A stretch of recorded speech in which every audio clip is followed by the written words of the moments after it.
Avant de lancer le 10e épisode du podcast, et oui, c'est déjà le 10e, je tenais à vous remercier, car vous êtes de plus en plus nombreux à l'écouter.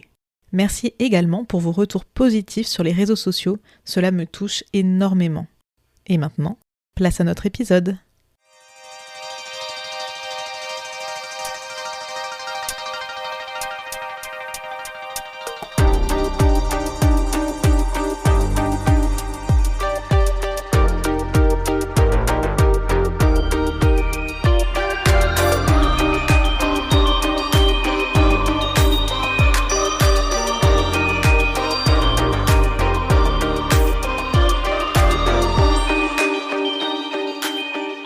Aujourd'hui, je m'entretiens avec Olga Brochard, fondatrice du Club Mojo, des thérapies de groupe pour les femmes souffrant d'hyperphagie ou ayant une relation compliquée avec la nourriture.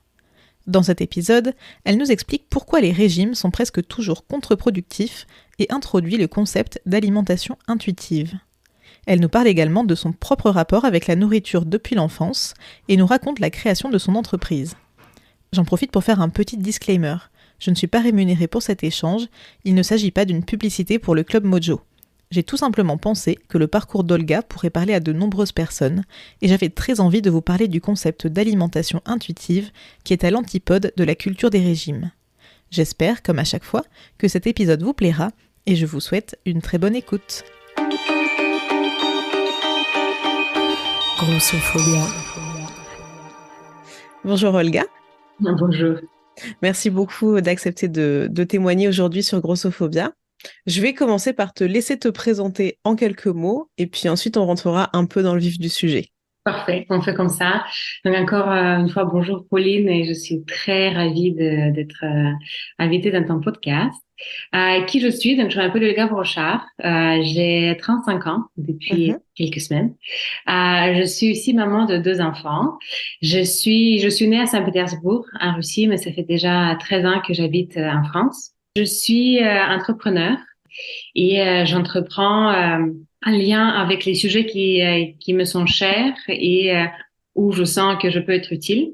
Et au-delà de ça, je suis aussi quelqu'un qui est passionné par la nature. J'adore les randonnées, j'adore les voyages, la découverte. J'aime bien rencontrer les gens et échanger avec eux.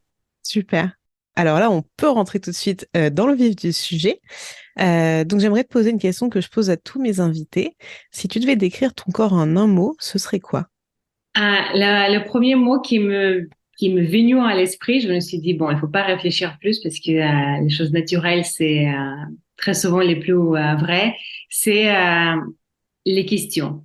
En fait, je pense que je me trouve tout le temps, je me pose beaucoup de questions sur la perception de mon corps, la relation avec mon corps, mais aussi, vu que c'est aussi un peu mon travail, sur la façon dont les autres, et surtout les femmes, voient leur corps et les corps des autres. Donc voilà, plein de questions. Ok. Et est-ce que tu as toujours porté donc du coup ces interrogations sur ton corps ou c'est assez récent? Non, ça c'est pas récent. Ça a commencé, je pense que très tôt. Euh, Déjà parce que j'étais et je suis grande, donc je fais 1m78, qui n'est Ok. pas non plus très très très grand, mais tout le monde me faisait toujours comprendre que je suis grande avec des mots comme t'es géante, une Mhm. girafe, bon, etc. Et donc, et comme j'étais aussi grande, d'un côté c'était super parce que à un moment j'étais dans une agence de mannequins quand j'étais petite, et j'étais aussi dans l'équipe de volleyball olympique pour les jeunes à Saint-Pétersbourg, donc ça c'était bien. Mais en même temps j'étais toujours la plus grande, donc Mhm. différente des autres, et surtout j'avais beaucoup de remarques. Donc, je pense que je commençais à me poser les questions assez tôt. D'accord.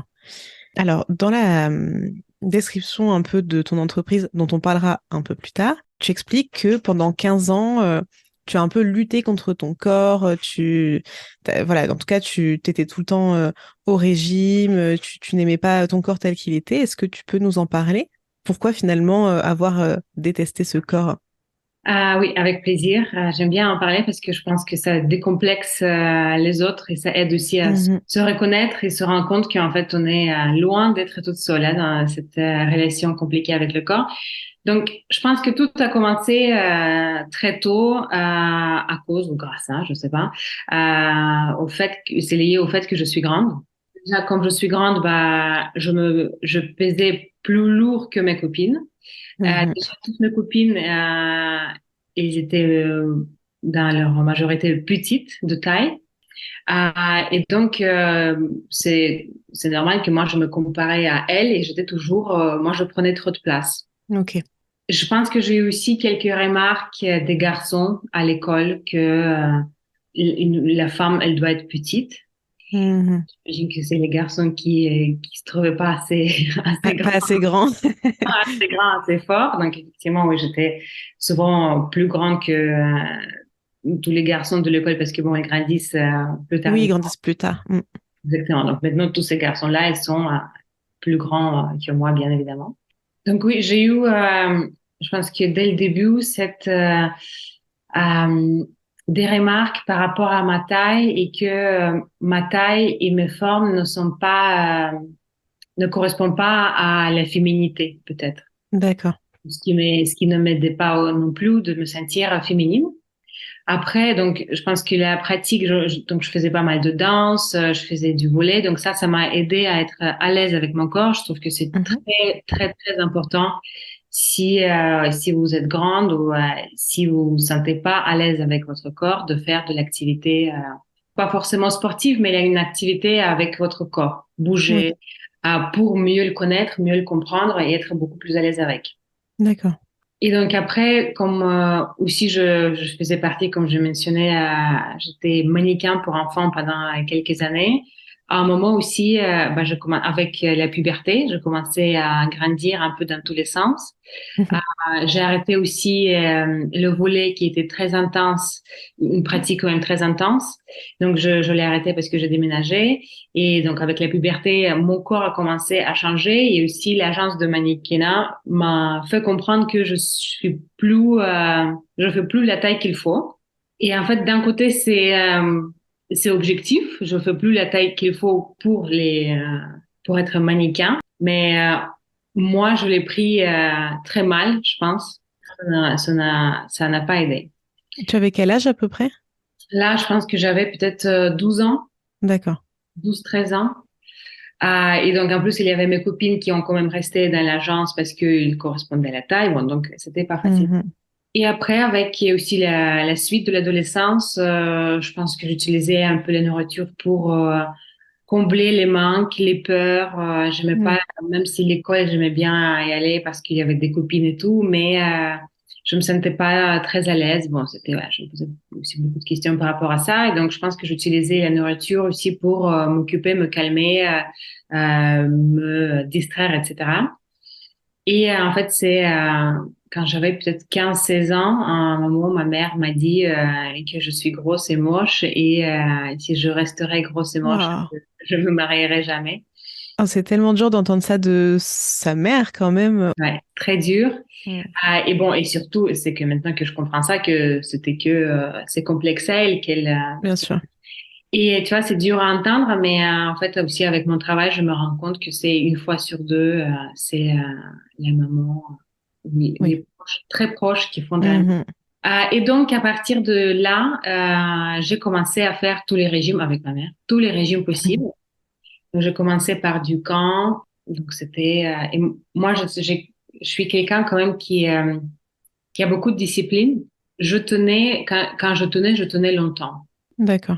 Mais en fait, ma vie, ça a devenu obsession, nourriture, plus, plus, plus. En fait, Mhm. donc, les plats, ils étaient préparés en avance. Donc, si je mangeais à l'extérieur, c'était la panique totale.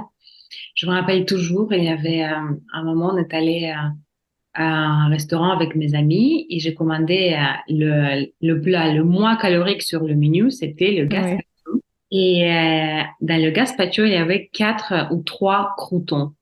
Et donc moi, j'étais dans un état où donc je faisais du camp, je pouvais pas manger des glucides. Oui. Donc, j'ai enlevé les 3 ou 4 petits croutons. Et je me rappelle toujours, ma meilleure copine m'a fait une remarque, genre que, bon, c'est vraiment n'importe quoi ce que tu fais. Mhm. Je me rappelle à quel point j'étais énervée, qu'elle ne me soutient pas, que voilà, que je lutte, etc.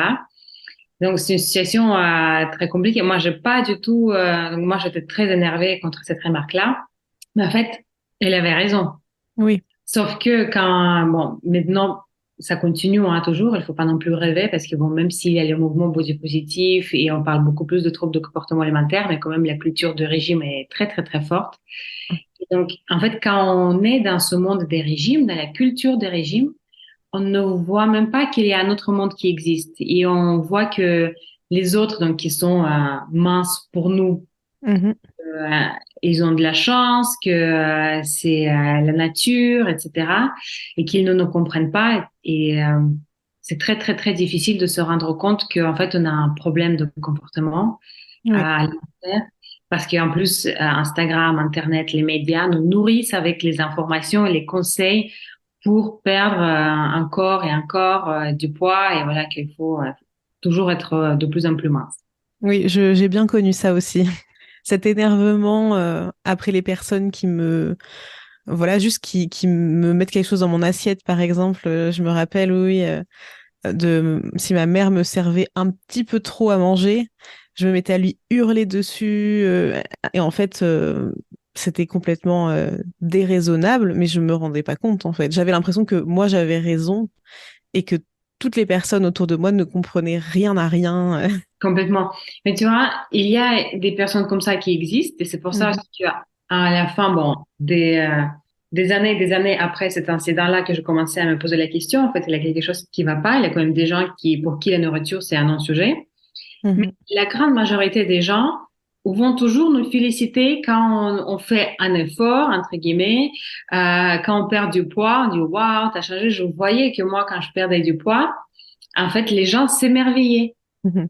Vraiment s'émerveiller. Et en fait, moi, je mettais toute ma valeur dans mon corps, dans mon poids, vraiment dans le chiffre que je faisais, dans Oui. la taille, sur l'étiquette des vêtements. Mhm. Et, euh, et ça, c'était la course sans fin, en fait, parce que on peut pas chercher de la valeur, de l'amour des autres Non. de cette façon. Et justement, quand est-ce que tu as eu la prise de conscience que c'était pas normal tout ça? Donc, ça, après, dès que j'ai commencé les régimes, après, ça a duré pendant longtemps, longtemps. Donc, ça, c'était en Russie. J'ai fini mes études en Russie. J'ai déménagé en France. J'ai rencontré mon futur mari. J'ai fait encore un master en France. On a déménagé. On a passé 3 ans et demi en Nouvelle-Calédonie. J'étais toujours je faisais du sport tout le temps pour perdre du poids. Je mangeais pour perdre du poids. Mhm. Je faisais du yo-yo, parce que j'ai commencé aussi, bien sûr, à craquer, entre guillemets, et parce que Oui. le corps, il a besoin quand même de l'énergie. Et c'était très dur en Nouvelle-Calédonie parce qu'en Nouvelle-Calédonie, bah, c'est l'été tout le temps et donc on se retrouve dénudé, pas Mhm. dénudé, mais déjà presque, très très souvent. Et donc, et en fait, je commençais à me rendre compte que quand j'étais à mon poids plus bas, donc j'étais presque à la limite de la maigreur, si on parle de Oui. l'IMC, j'étais toujours pas contente de mon corps. En fait, il y avait toujours quelque chose. Donc, j'ai eu aussi 2 enfants. Après chaque enfant aussi, mon seul but, c'était ne pas survivre à la première année de mon enfant, mais de perdre du poids. Oui. Donc, je marchais pour perdre du poids, je contrôlais ce que je mangeais. Donc, voilà, c'était la charge mentale plus, en plus de tout ce que nous avons déjà avec un petit bébé. Mhm. Après le deuxième enfant, j'étais toujours dans la perte de poids à fond et c'est là que je commençais à avoir des déclics parce que j'ai eu aussi d'autres événements dans ma vie qui m'ont en fait beaucoup réfléchir sur le sens et aussi sur oui les buts dans la vie parce que moi mon but principal et bon je faisais quand même d'autres projets à côté mais mon espace mental à 80% il était occupé par ce que je peux manger pour perdre du poids. Oui. Comment est-ce que je peux compenser quelque chose que j'ai mangé pour ne pas prendre du poids? Et c'est là que je commençais à avoir des doutes sur ce que je faisais. Et donc, j'ai vendu ma première entreprise et je me suis dit, bah, je vais me relancer dans quelque chose d'autre. Et c'est comme ça que je me suis dit, il faut que je fasse quelque chose dans ce domaine-là. D'accord. Mais donc, finalement, tu as commencé à te lancer dans cette entreprise en étant toi-même dans le processus d'essayer de changer. T'avais même pas encore, t'avais eu le déclic, mais t'avais pas encore réussi à changer ton état d'esprit. Exactement. Donc, en fait, parfois, je dis que mon entreprise, c'est une entreprise thérapeutique aussi pour moi, en fait. Mhm. T'as été la première cliente finalement. Exactement. Et du coup, est-ce que tu peux nous en parler? Donc, le Club Mojo, qu'est-ce que c'est? Oui, avec plaisir. Donc, Club Mojo propose des programmes pour aider les femmes à apaiser leur relation avec la nourriture, Mhm. à apaiser aussi la relation avec leur corps et avoir plus confiance en elles. Donc, D'accord. nous avons une équipe de professionnels spécialisés dans les troubles de comportement alimentaire qui accompagnent les femmes dans nos programmes qui sont d'une durée de 3 à 6 mois. Donc, notre programme phare, c'est Mojo Best et ça, c'est le programme principal qui travaille sur la relation avec la nourriture, un peu sur la relation avec le corps, aussi un peu sur la confiance en soi. Donc, les femmes qui souffrent de l'hyperphagie, pour qui la nourriture, c'est un problème, qui pensent à la nourriture H24, les femmes qui vivent au régime et veulent s'en sortir, donc les femmes qui ne ressentent plus la faim, la satiété, donc elles font le programme Mojo Best et après 3 mois, elles arrivent à significativement apaiser leur relation avec la nourriture. Donc, on est d'accord, c'est pas un régime, c'est vraiment un programme pour plus prendre confiance en soi et finalement sortir aussi des troubles du comportement alimentaire si on en a. Complètement. Donc, c'est pas du tout un régime, c'est une thérapie de groupe pour D'accord. apaiser sa relation avec la nourriture, sortir des troubles de comportement alimentaire et faire en sorte que la nourriture prenne sa juste place dans la Mhm. vie pour qu'elle ne prenne pas 100% de votre espace mental et voilà, que vous vous libérez de cette emprise de la nourriture et aussi des injonctions de la société sur votre corps et sur la nourriture pour faire ses choix alimentaires et écouter plutôt son corps et pas les recommandations des Mhm. fitness models sur Instagram. Ok. Et alors, du coup, en préparant un peu l'épisode, tu me disais que ça reposait notamment sur l'alimentation intuitive. Donc, il y a aussi des psychologues, voilà, tout un tas de professionnels qui viennent aider les femmes qui sont inscrites au programme. Et notamment, donc, il y a des diététiciens, nutritionnistes, c'est ça, qui sont spécialisés dans l'alimentation intuitive.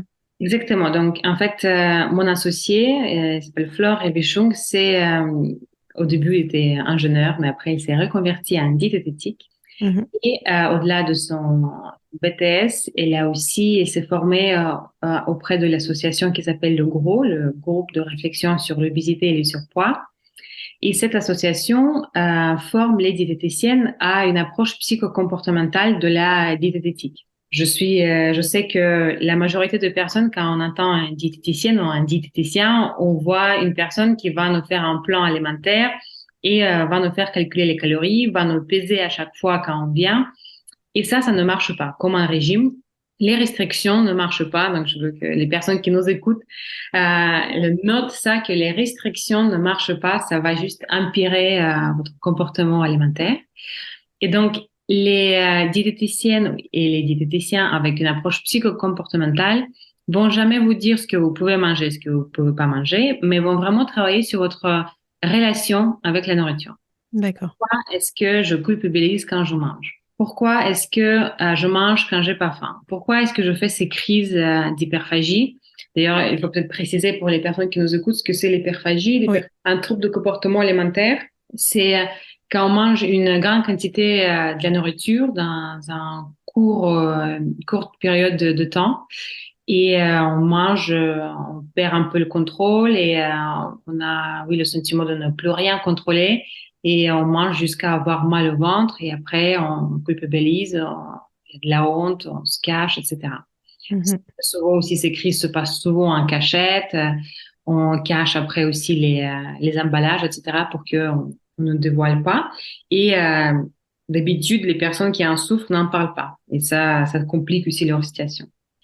Donc, les diététiciens psychocomportementaux vont vraiment travailler sur la relation avec la nourriture pour que, comme je disais, la nourriture prenne sa juste place dans la vie parce qu'on en a besoin et c'est bien, la nourriture. C'est pas un ennemi, c'est bien. On en a besoin pour avoir de l'énergie, pour faire tous les super projets qu'on a en tête. Et ça Euh, peut être un plaisir aussi de manger. Complètement, complètement. Le plaisir, c'est une partie super importante de l'alimentation. Et s'il n'y en a pas, bah, c'est pour ça aussi que vous pouvez faire après des crises. Mhm. Et donc, l'approche qu'on utilise chez Club Mojo, c'est vraiment l'approche donc, psychocomportementale où vous allez travailler sur la relation avec la nourriture, votre vision de la nourriture. Vous allez vous détacher de toutes ces croyances sur la nourriture que un burger, ça fait grossir, ou pizza, c'est mal, ou que après avoir mangé du chocolat, il faut aller courir 1 kilomètre et qu'il faut manger Mhm. du chocolat noir, etc.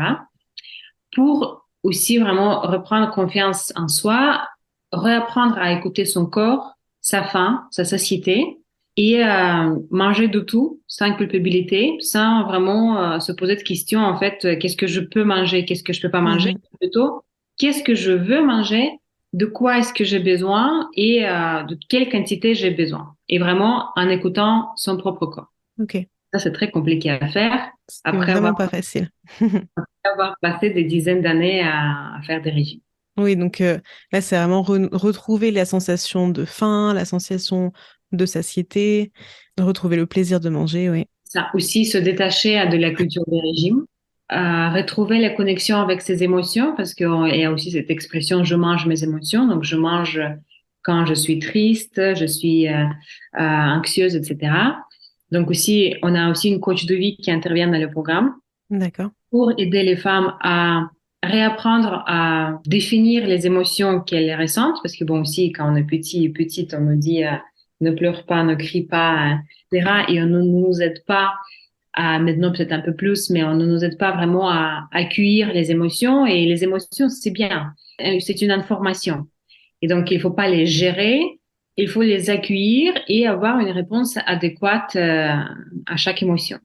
Et donc, avec la coach de vie, il y a aussi tout un travail à faire sur les émotions, avec notre diététicien comportementaliste après sur l'alimentation émotionnelle. C'est normal de manger ses émotions, mais comment est-ce qu'on fait en sorte que ça fonctionne? Parce que très Mhm. souvent, voilà, on est énervé, on va manger ce paquet de chips et en fait, 5 minutes après, on va se sentir encore plus mal. Ouais.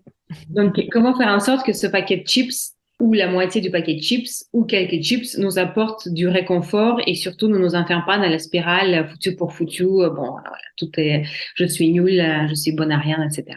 Ok. Et alors, pourquoi s'adresser aux femmes en particulier? Bonne question qu'on nous pose très souvent. Donc, dans nos programmes, une grande partie de thérapie se repose sur la libération de la parole. Donc, on a donc chaque atelier, il est en live avec une thérapeute et avec les femmes qui font aussi le programme avec vous.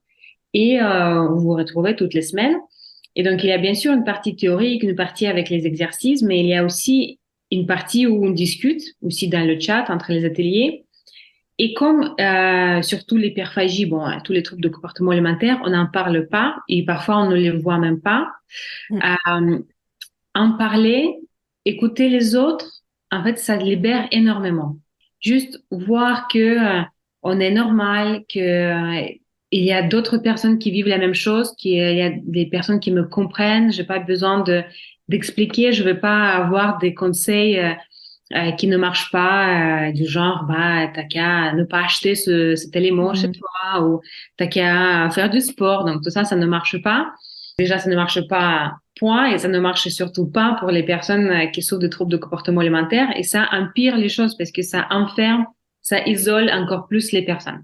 Donc, on a voulu, en créant Club Mojo, créer un espace safe pour que les personnes puissent vraiment se lâcher, se libérer et parler ouvertement sans penser ce que les autres vont penser. Et on s'est dit que entre les femmes, on a encore plus de chances de vraiment trouver cette liberté de parole. Ok. Donc, c'est vraiment pour créer un petit cocon bienveillant. Exactement. Ok. Exactement. Et d'ailleurs, on se pose toujours la question, à un moment ou à un autre, on va faire aussi quelque chose pour les hommes, parce qu'il y en a quand même beaucoup, malheureusement, qui souffrent aussi. Mhm. Ben, on se pose la question, comment est-ce qu'on tente de faire des groupes mixtes? Comment ça va se Mhm. passer? Voilà. Parce que il y a d'autres programmes, nous, on fait pas ça, mais il y a d'autres programmes qui font juste des vidéos préenregistrées. Et là, effectivement, on est tout seul vis-à-vis de l'écran. Donc, il n'y a pas vraiment de cette notion de communauté. Mhm. Et nous, la communauté, l'entraide est vraiment être ensemble et libérer les paroles, ce sont des parties très importantes de... Oui. Peut-être faire des groupes non mixtes, des groupes de femmes et des groupes d'hommes. Peut-être, peut-être.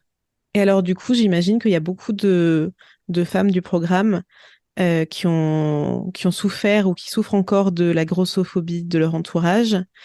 Est-ce que, euh, est-ce que le programme, ça leur donne aussi des clés, peut-être pour répondre à ces personnes ou en tout cas, peut-être faire moins attention aux remarques? Effectivement, les femmes qui font notre programme sont confrontées à la grossophobie et je trouve que très souvent, même en étant dans l'IMC normal, on peut aussi rencontrer de la grossophobie. Oui. Et bah, c'est surtout les femmes hein, de toutes les tailles avec les remarques ah, tu te resserres. Moi, j'ai des remarques de ma propre mère, hein, en sachant ce que je fais, mon travail, etc. Elle va toujours commenter ce que je mange, en quelle quantité, etc.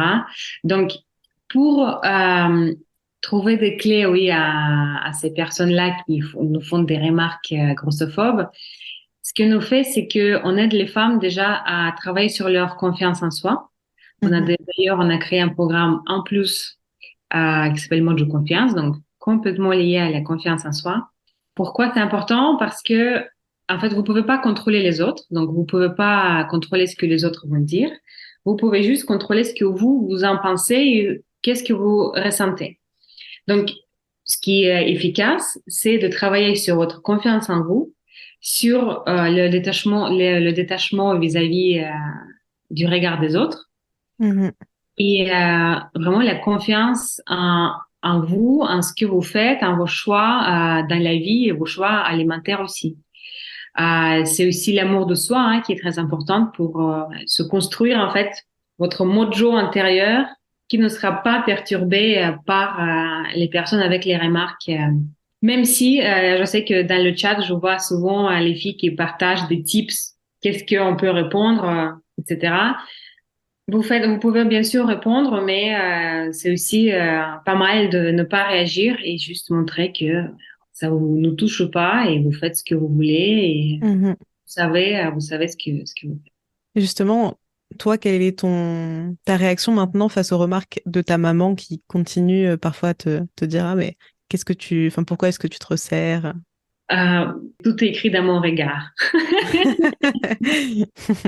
Tout est écrit dans mon regard, mais j'avoue que il y a pas très longtemps, elle a fait une remarque à ma fille de 8 ans, comme quoi elle se réservait, elle prenait du pain et donc c'était assez suffisant, etc. Et donc là, je demandais à ma mère de ne pas contrôler ce que mon enfant mange et s'il a faim, bah, elle mange. Oui, surtout quand on est petit comme ça, enfin, c'est vraiment l'âge où on se construit. Et si on se construit avec l'idée que prendre du poids, c'est pas bien, que se resservir, c'est pas normal, c'est sûr que ça va s'ancrer en fait pour les années qui vont suivre. Bien sûr. Je voulais juste dire qu'il y a quand même beaucoup de femmes que je vois. Je pense que 90% des femmes qu'on a chez Club Mojo, ce sont des femmes qui étaient mises au régime dès l'enfance. Oui. Par un médecin, par les parents, etc. Après, il y a aussi une partie qui ont vécu des traumatismes, des agressions, etc. Ça joue aussi énormément. C'est quand même aussi malheureusement très, très courant. Mais la grande majorité, c'était quand même les régimes dès l'enfance, dès l'adolescence. Et en plus, maintenant, parce qu'on fait un exercice, on leur demande aussi de reconstruire un peu leur courbe du poids. Et elles voient que avant le premier régime, elles étaient complètement dans la norme. Est-ce que tu as des conseils à donner aux parents qui nous écoutent? J'ai beaucoup de conseils à donner aux parents. C'est un sujet quand même très, très, très complexe. Mais franchement, il faut faire. En fait, on est tous nés mangeurs intuitifs. Ça veut dire que un bébé ne va jamais prendre son biberon s'il n'a pas faim. Et Mhm, il va pas arrêter d'hurler s'il a faim. Peu importe l'heure, les circonstances, etc. mhm, Et après, on dérègle les enfants avec les règles qu'on a construites pour vivre dans notre société d'aujourd'hui, dans un rythme de vie qui n'est pas très adapté en fait à l'humain. Donc, on mange le matin, on mange à midi et on mange le soir. Et donc moi déjà, moi, je mange entre les repas. Par exemple, parfois pour certaines personnes, c'est inadmissible. Mais il faut il faut essayer un maximum d'écouter votre enfant et de lui faire confiance. Et surtout, ne pas créer de frustration parce que si votre enfant est frustré, il va trouver les moyens de compenser après et ça sera pire. Il va manger en cachette, il va voler de la nourriture, il va se gaver chez des copains, il va voler de l'argent pour acheter des bonbons. Donc, si on veut pas que la nourriture devienne un sujet, il faut pas pas faut pas faire en de la faire un nourriture sujet. un sujet, Mhm. exactement. Donc voilà, on ne dit pas à un enfant ou une autre personne respire moi parce que c'est vital de respirer. Donc Mhm. on ne retient pas de respirer. Donc pourquoi est-ce que si on a faim, on va se retenir de ne pas manger et essayer de ne pas forcer votre enfant de finir son assiette. Je sais que vous avez peur qu'il va avoir faim à l'école, etc. Ben, il peut avoir faim une fois et comprendra, s'il a vraiment faim, hein, en plus, il comprendra par la suite qu'il faut peut-être manger plus le matin, ou il mangera plus à la cantine, voilà. Euh, il survivra. Je pense que c'est un bon conseil parce que c'est vrai qu'il y a beaucoup de personnes, effectivement, comme tu dis, qui ont commencé les régimes très jeunes. Moi, c'était le cas, hein. J'ai été mise au régime. Je pense, mon premier régime, j'étais à l'école primaire. Et en fait, c'est vraiment là qu'a commencé l'effet yo-yo, hein. C'est à partir des premiers régimes que ça a vraiment commencé. Du coup, je reprends un peu ma liste de questions parce que j'en avais une et puis elle m'a échappé. Peut-être refaire un point sur pourquoi les régimes, ça ne fonctionne pas, puisqu'on a dit que ça ne fonctionnait pas, mais on n'a pas expliqué pourquoi. Et du coup, quelle est la différence entre l'alimentation intuitive et un régime? OK. Donc, pourquoi les régimes ne marchent pas? Et en plus, peut-être que les gens qui nous écoutent vont me dire, bah, si, ça marche. J'ai fait un Weight Watcher, j'ai perdu tant de kilos. Mhm, Mais dans 95% des cas, je pense, si on pose la question, OK, tu as perdu tant de kilos, mais où est-ce que tu te trouves aujourd'hui? mhm, En fait, on va se rendre compte que la personne a perdu, mais elle a repris plus, et après, elle a refait un régime, elle a reperdu, et après, elle a fini par reprendre plus. Donc, le régime, il est efficace tant que vous tenez un régime.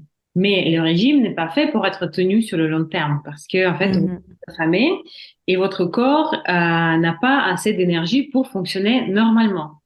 Et donc, à un moment ou à un autre, vous allez craquer, votre corps, votre cerveau vont commencer à chercher de la nourriture. C'est pour ça que quand vous craquez très, très, très souvent quand même sur les éléments gras et sucrés pour avoir de l'énergie vite, vite, vite parce que votre corps, votre cerveau, ils sont en détresse. Donc, les régimes ne marchent pas parce que on peut pas les tenir parce qu'on a besoin de l'énergie. C'est vital, c'est un peu effectivement comme si vous arrêtiez de respirer. Vous dites, bon, là, je vais me retenir, je vais respirer moins, ou que vous n'allez pas aller aux toilettes. Donc, manger, c'est naturel. Vous avez besoin de l'énergie pour faire ce que vous faites. Même quand vous dormez, vous dépensez de l'énergie. mhm, Et si, même si vous travaillez assise, vous dépensez de l'énergie. Donc, les régimes ne marchent pas parce que vous donnez pas assez d'énergie à votre corps et donc votre corps va chercher à compenser et donc vous allez craquer. mhm, Donc, et c'est scientifiquement prouvé que je crois que 95% des personnes qui ont fait un régime ont repris le poids par la suite. Et réfléchissez toujours, pensez toujours sur le long terme parce que bon, on va vivre quand même en moyenne, j'espère, jusqu'à plus de 80 ans. Donc, oui. ok, vous allez perdre du poids là cette semaine-là, mais qu'est-ce qui va se passer dans 80 ans? Et donc, l'alimentation intuitive, qu'est-ce que c'est? Moi, je pense que le mot le plus approprié, dire, c'est une thérapie, c'est une approche, c'est une nouvelle vision de l'alimentation Donc, les plusieurs dernières dizaines d'années, on vit dans la culture des régimes. Mhm. Et l'alimentation intuitive, c'est une thérapie pour revenir à la base, en fait, pour rejeter la culture des régimes et se reconnecter à soi-même, à ses besoins et ses envies, à les sensations de la faim, de la satiété, et vraiment faire ses choix alimentaires selon ses besoins et ses envies et pas les règles qui sont données dans une magazine ou par une autre personne. En fait, chaque personne est vraiment unique et mes besoins, donc d'une femme de 35 ans qui est assez active, qui a deux enfants en bas âge, ne sont pas du tout les mêmes que d'une fille de 16 ans qui va au lycée. Et non, pas non plus les mêmes que d'une autre femme de 35 ans qui est peu active et qui n'a pas d'enfant, par exemple. Donc, avec les régimes, ils essayaient de créer des règles une seule règle en fait pour tout le monde. Donc voilà, vous êtes comme ça, vous mangez 1200 calories, vous allez perdre du poids. Certes, vous allez perdre du poids, mais vous allez en reprendre après parce que 1200 calories, c'est vraiment très très très peu. Je crois que c'est Mhm. le nombre de calories pour un enfant de 4 ans. Parce que même un enfant de 6 ans, il bouge tellement qu'il en a besoin de plus d'énergie. Pour te dire, il y a une période où je mangeais entre 600 et 800 calories par jour.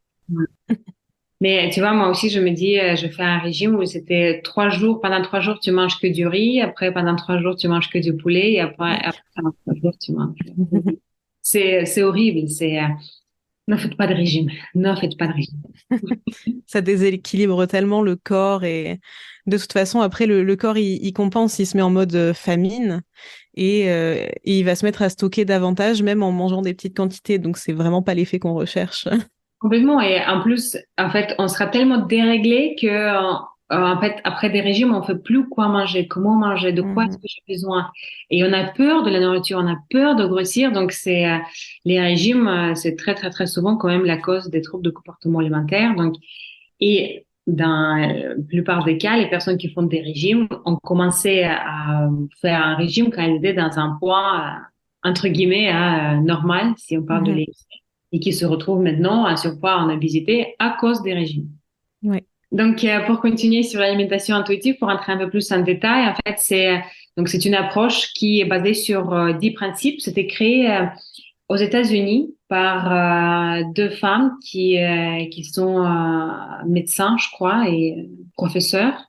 Et donc, les 10 principes, si je me trompe pas, donc c'est rejeter la culture des régimes.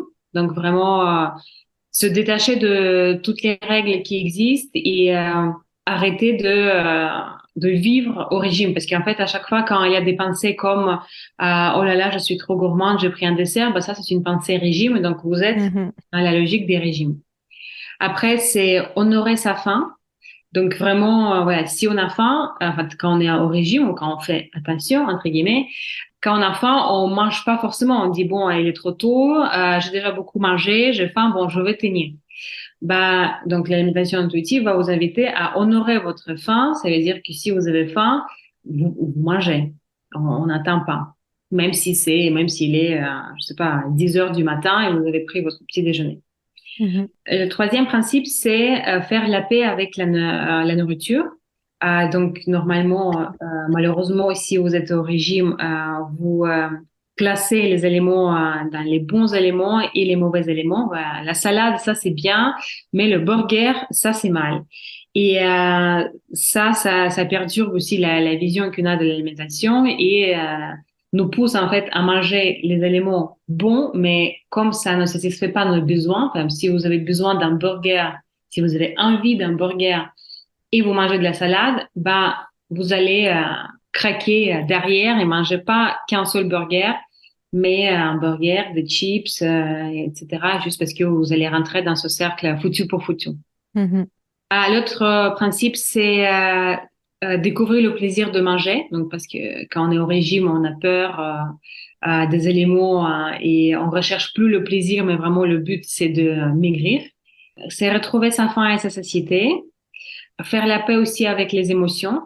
Et faire la paix avec les émotions, ça veut dire réapprendre en fait à les reconnaître et trouver des réponses adéquates pour les accueillir.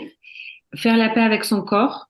Et parce que en fait, si vous n'êtes pas en paix avec votre corps, si vous voulez le modifier, ben, vous allez modifier la façon dont vous nourrissez, et donc c'est un cercle vicieux. Faire du sport pour d'autres raisons que pour perdre du poids, parce que l'activité physique, c'est fabuleux pour la santé mentale, pour notre état d'esprit, pour se connecter avec son corps, pour plein d'autres raisons que de perdre du poids. Et le sport, j'invite tout le monde à intégrer, pas forcément du sport parce que pas tout le monde aime le sport, mais à bouger au Mhm. quotidien, c'est sortir, se promener. La pause déj, si vous êtes au bureau, ne pas aller à la cantine, mais sortir, faire un tour et après manger même avec quelqu'un, hein, faire un tour avec quelqu'un et après manger après. Je pense toujours aux personnes qui fument parce que bon, parfois on me dit oui Olga, mais à quel moment je vais aller marcher? Oui, les personnes qui fument, elles font des pauses clopes, hein, donc Ouais. pause de marche, c'est beaucoup mieux. Et on est beaucoup plus efficace, on est beaucoup plus créatif, on est beaucoup plus performant aussi après une balade. La marche, moi je suis pro marche. Voilà. Aussi, si vous devez retenir aussi une autre chose de ce podcast, bah marcher, hein, et essayez d'intégrer la marche dans votre quotidien. Vous allez être vraiment surprise et surpris par les effets de la marche. Et comment on fait pour pas que ce soit que ça devienne un genre de comportement compensatoire, justement? Comment on fait pour ne pas se dire, ah, il faut que j'aille marcher parce que j'ai beaucoup mangé ce midi à la cantine, donc il faut absolument que j'aille faire ma marche. Et comment on passe justement de j'ai juste envie d'aller marcher parce que ça me fait plaisir. C'est une bonne question, tu vois, parce que moi, là, je suis en train de vous dire les principes de l'alimentation intuitive qui ont l'air assez naturels. Mhm, Effectivement, comment est-ce qu'on fait en fait pour ne plus culpabiliser, pour ne plus diviser les aliments en bons et en mauvais, pour faire mhm, du sport pour soi? C'est pour ça qu'il y a parfois les filles qui me disent, oui, j'ai lu le livre sur l'alimentation intuitive, mais rien n'a changé, je n'y arrive pas. mhm. C'est pour ça que je dis que c'est vraiment une thérapie et être vraiment accompagné par des professionnels si on veut changer la vision qu'on a. Comment faire en sorte que ça soit pas un comportement compensatoire? Bah, il faut changer la vision de votre corps et des choses que vous faites pour votre corps. Parce que Mhm. par exemple, moi, maintenant, depuis plusieurs années, je fais pas le sport pour perdre du poids, je fais le sport pour ma santé mentale parce que je sais que ça me fait du bien.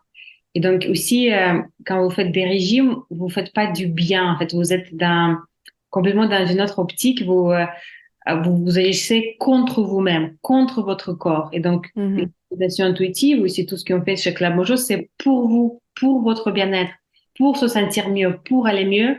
Et quand on va mieux, quand on se sent mieux, notre comportement alimentaire aussi s'apaise et tous les aspects de votre vie vont s'améliorer aussi parce que la nourriture, elle impacte, elle impacte quand même beaucoup la vie autour.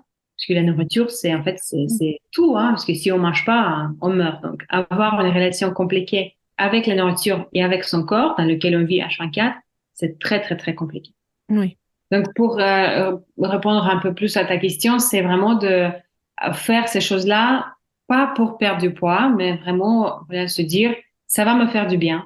Je sais que je vais me sentir bien. Je sais que, et si vous marchez, vous allez vraiment, si vous vous concentrez sur les bienfaits autres que la perte de poids, vous allez très rapidement voir la différence déjà de votre état d'esprit. Donc, c'est où va votre focus, en fait. Il faut que votre focus aille vraiment sur votre bien-être mental, votre bien-être général plutôt que sur votre bien-être corporel. D'accord. Du coup, je t'ai coupé pour... il restait quelques piliers de Ah, l'alimentation intuitive. oui, je crois qu'il y en a un, je sais pas si, bon, je suis un peu perdue dans le film. Je crois que c'est un dernier, c'est vraiment honorer sa santé, donc c'est aussi Mhm. voilà, marcher pas pour perdre du poids, mais pour sa santé, et retrouver le plaisir en mangeant, parce que vraiment, là, on mange aussi pour avoir du plaisir. Et si le plaisir manque, vous allez chercher du plaisir après et Mhm. vous allez chercher le plaisir dans les bonbons, etc. Et c'est pas mal, hein, les bonbons. Mais si vous créez de la frustration, encore une fois, vous allez manger beaucoup plus que vous en avez vraiment besoin. Ouais. Et parmi les piliers de l'alimentation intuitive que tu citais, il y avait retrouvé la sensation de faim et de satiété. C'est vrai qu'il y a beaucoup de gens en fait qui sont coupés de ces sensations parce que soit on va manger à heure fixe parce que c'est l'heure de manger alors qu'on n'a pas forcément faim, mais on se dit ah bah tiens il est midi, je vais prendre le déjeuner. Ou à l'inverse, les personnes qui vont un peu grignoter beaucoup, manger leurs émotions, c'est pareil, en fait, ce sera pas du tout par faim qu'elles vont manger, mais ça va être vraiment uniquement émotionnel. Alors, comment on fait pour savoir quand on n'a pas eu faim depuis très longtemps, finalement, comment on reconnaît cette sensation de faim et la sensation de satiété aussi? C'est pas facile, c'est long. Surtout la faim, c'est beaucoup plus facile de retrouver la faim que de retrouver la satiété. Donc déjà, je sais que Flore, elle donne un exercice, c'est l'exercice de la faim. Et bon, je ne vous conseille pas de le faire sans le suivi professionnel, bon, même Oui. si vous allez quand même manger à la fin, mais c'est vraiment de faire cette expérience de la faim. Par exemple, le matin, vous vous réveillez et donc, non, très souvent, vous mangez par habitude, bah, ne Mhm. pas manger. Et en fait, attendre de ressentir la faim. Donc après, vous pouvez regarder aussi sur Internet c'est quoi, quels sont les signes de la faim, parce que peut-être que Mhm. vous ne connaissez même pas. Donc ça peut être les gargouilles dans le ventre, il y a un peu plus de salive. Parfois, bon, si on a déjà très faim, on peut avoir aussi un peu la tête qui tourne. Il y a des gens qui deviennent un peu plus irritables, etc. Donc vraiment faire en sorte que vous ressentiez cette faim-là. Et après, la satiété, c'est beaucoup plus compliqué. Il y a aussi des exercices qu'on donne pour ressentir la satiété, mais ça va prendre beaucoup plus de temps. C'est marrant, tu parlais de l'irritabilité. Moi, je sais que quand j'ai faim, je suis vraiment exécrable. Et parfois, je m'en rends pas compte, hein. Je vais me mettre à être vraiment désagréable avec mon copain, par exemple. Puis au bout d'un moment, je m'arrête, puis je me dis, ah non, mais en fait, oh, mais c'est bon, t'inquiète pas, c'est juste que j'ai faim. Puis je vais prendre un truc à manger, puis ça va, tout va bien. Complètement, complètement. C'est comme, tu vois, c'est comme les enfants. Bon, les bébés, quand ils parlent pas, ben, ils hurlent, mais même après, un enfant qui sait déjà parler, parfois, il ne comprend pas pourquoi est-ce qu'il est Mhm. irrité, énervé, et nous, on comprend pas non plus. Ben, en fait, voilà, après, on lui donne à manger, et ben, tout va bien. Il a le faim. Ben, moi, écoute, j'ai fait pas mal le tour de mes questions. On a fait un bon tour sur l'alimentation intuitive et peut-être après, si les personnes veulent creuser, je pense qu'il y a beaucoup de ressources en ligne et je pourrais essayer d'en trouver pour en mettre dans la barre de description aussi. Est-ce qu'il y a d'autres choses que tu souhaiterais ajouter qui te semblent importants et qu'on n'a pas abordé? Vraiment, arrêter les régimes. Et quand je dis arrêter les régimes, il y a des personnes qui vont nous écouter, qui vont dire oui, mais moi, je fais un rééquilibrage alimentaire. En fait, dès que c'est pas vous vraiment qui décide de la quantité de ce que vous mangez, par exemple, comme si dans votre rééquilibrage alimentaire, vous pouvez manger de tout, mais raisonnablement, ça, c'est un régime. Parce que c'est quoi raisonnablement? Raisonnablement, Mhm. pour chaque personne, c'est différent. Donc, c'est à vous de choisir. Donc, arrêtez de faire les régimes et sachez que si vous trouvez que la nourriture prend trop de place dans votre vie, ça peut changer. Et si ça vous préoccupe trop, je vous conseillerais vraiment de s'en occuper. Vous pouvez aller voir bon, votre médecin généraliste s'il est sensibilisé à la question. Allez-y regarder aussi sur notre compte Instagram Club Mojo Paris. Vous pouvez consulter des psychologues. Donc, parlez-en aux personnes qui sont compétentes parce que vous pouvez trouver du soutien, de l'écoute et ça va vous aider.